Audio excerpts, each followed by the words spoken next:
Hey guys, and welcome to Car Guy 1999 Reviews. Today we have the QX65 autograph. So I just did a video on the Sport. Obviously I just want to show real quick, this is the new Sunfire Red with the real gold flakes. My buddy Carlos is going to be taking a look at that one. Very cool color. But I wanted to sit here and check out this one here in radiant white, two-tone with the black roof over the stone interior, because almost 99 to 100% of the launch cars were that Sunfire Red. Check that thing out. Oh, all right. That is true. The real gold flakes in the paint are carried to the factory in an armored truck because they're real 24 karat gold flakes. And when you bring in all that paint, it's a lot of gold.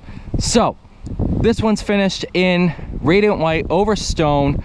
I don't think any of these, I haven't seen any videos of these white on stone. Open pore wood trim. Just took a look at the Sport here. That one has faux carbon fiber.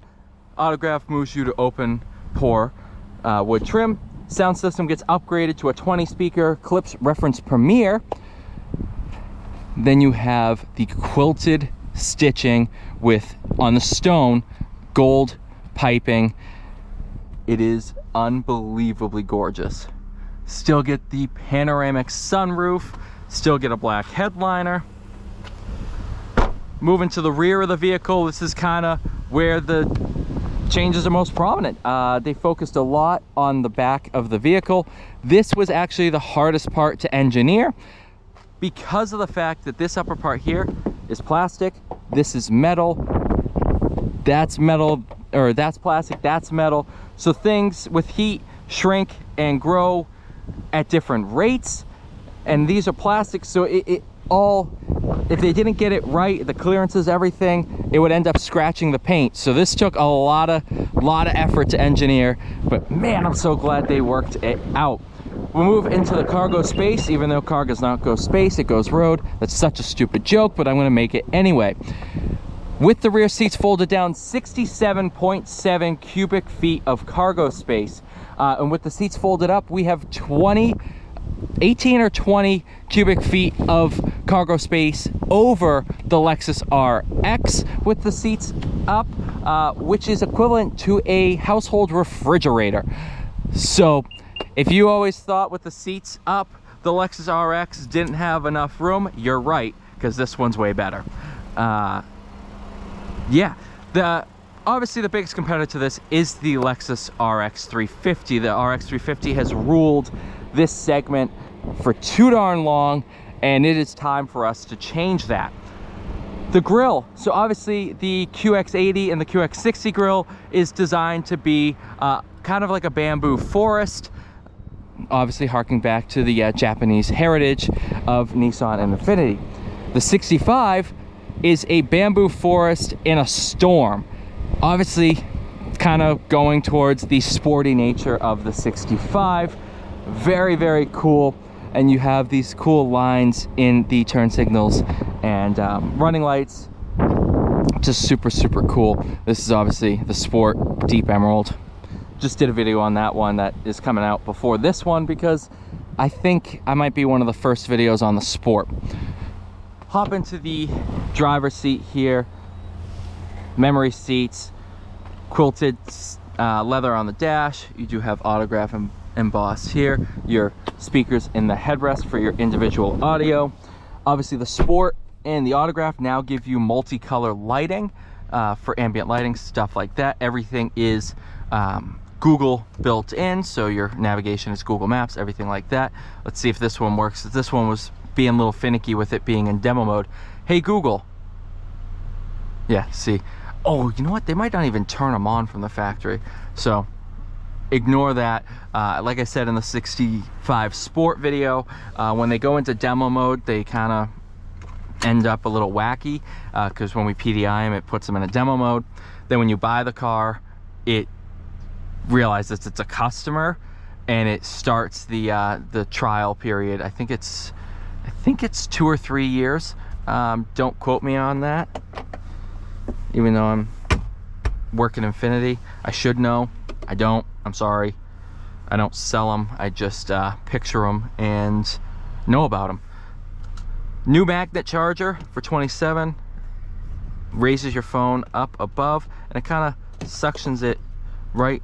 I have to find a way to demonstrate this. There you go. Suctions the phone right to it.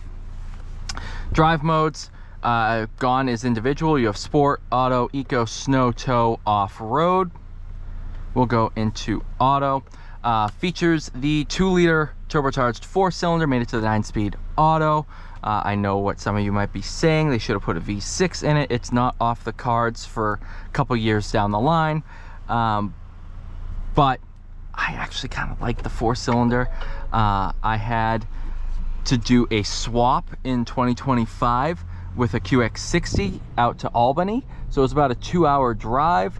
I drove a 4-cylinder there and a 6-cylinder on the way back. And I'll be honest with you, I preferred the 4-cylinder. I just like the way it delivers power, has about 15 more pound-feet of torque, and that torque is, there's nothing like turbocharged torque from down low, and it's linear, or not linear, it's like the torque curve is like this. So it is just a mountain of torque all the way through the rev range.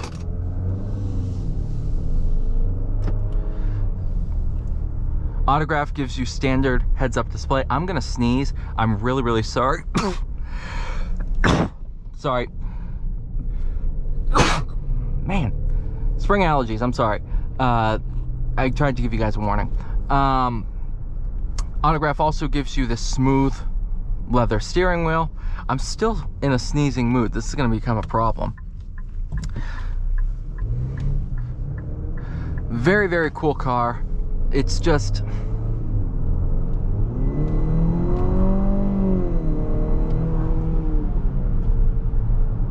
you can't tell me that's not enough power.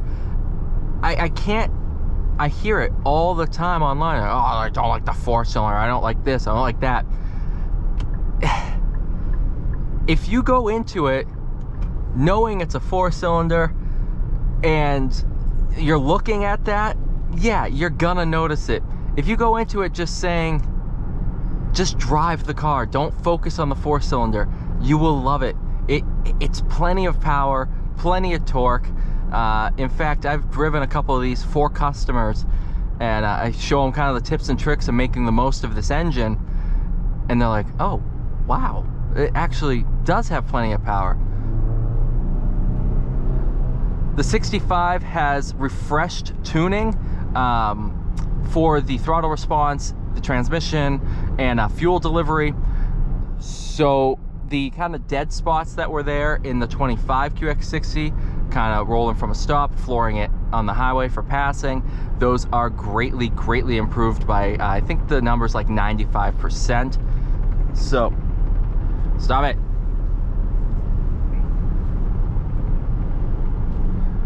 So yeah, it's very, very, it's very, very improved. You know what, I'm gonna do a little bit of a shorter drive because I gotta clock in at 9 and it's pretty darn close to that. I told the guys I'd be driving these, so it's not the end of the world. It better not be. Sorry, school bus. I'm not cutting you off, I have my own lane. So all you haters can't say nothing. In terms of handling, so it's not confirmed, but both the corporate trainer and I agree that spring rates and suspension's a little bit stiffer than the QX60, not enough to, you know, if you didn't know going in, you might think it's there. It's not dramatic. It's still comfortable on a long highway journey. It's very, very comfortable, especially when you get one of these with the optional tech package to give you full hands-free driving capability on mapped highways. I've used it. It's awesome. Customer input has been, it's a little creepy and it's hard to trust the car, and I don't blame them. But once you get used to it, and it took me some time, but once I trusted the car, man, was it nice. It was amazing. All right, so Gotta map this out the right way. Bingo. Can you tell I've driven this road? I drive this road probably 10 times a day, minimum. People are emailing me. It's too early. I don't work till 9. Stop emailing me. I'm kidding.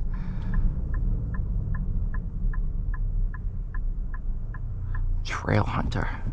I want to try one of those.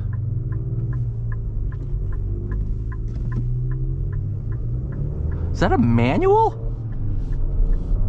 You can get a manual Trail Hunter? Oh my gosh. That wasn't floored, by the way. That's what I mean. You know, and this is in auto mode, not sport or nothing. Sport just holds revs a little bit higher. Pumps in more engine audio, which I have not realized how dramatic that difference is. That's pretty crazy. So we'll go auto.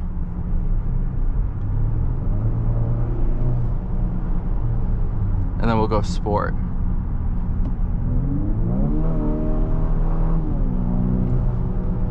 Oh yeah, that pumps in some audio.